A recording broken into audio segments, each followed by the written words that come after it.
Now, there's a lot of people who talk about how, this is the kind of strategic option, and this ties in sort of with like the neocons thinking, that oil is this limited resource and we needed to go into Iraq so that we could have some control over our ability to get oil, this vanishing resource. Well, unfortunately, the whole idea of a vanishing resource is something that's been kind of put across by the oil industry because, of course, if oil is common as dirt, then that's not going to do much for the price, and it may make it look like they're gouging, which is actually what they're doing. But if, on the other hand, oil is a resource that's running out, then constant increases of prices become something that people are now expecting. But Iraq has tons and tons of oil. And it's been kind of a never-ending goal to make sure that they don't pump their oil. Once again, from Greg Palast. Iraq has 74 known fields and only 15 in production. 526 known structures, oil speak for pools of oil, only 125 drilled. And they won't be drilled, not unless Iraq says "Mother may I" to Saudi Arabia. The decision to expand production has, for now, been kept out of Iraqis' hands by the latest method of suppressing Iraqis' oil flow, the 2003 invasion and resistance to the invasion. And it has been darn effective. Iraq's output in 2003, 2004, and 2005 was less than produced under the restrictive Oil for Food program.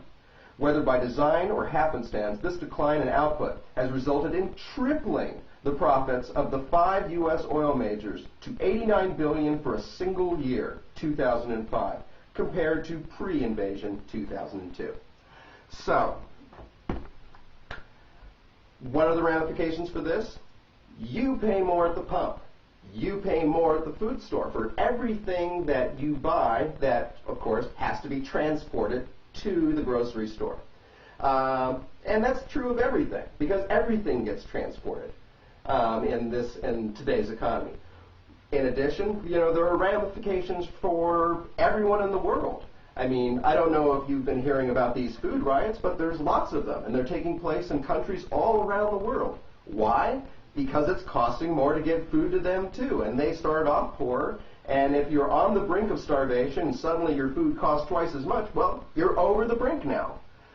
And one other thing that factors into this is because of the constantly spiraling upward price of oil, this has made people more interested in actually really lousy fuels like ethanol.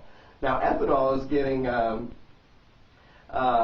is taking a lot of the corn crop, which used to be produced for food, is now being produced for fuel, highly inefficient fuel.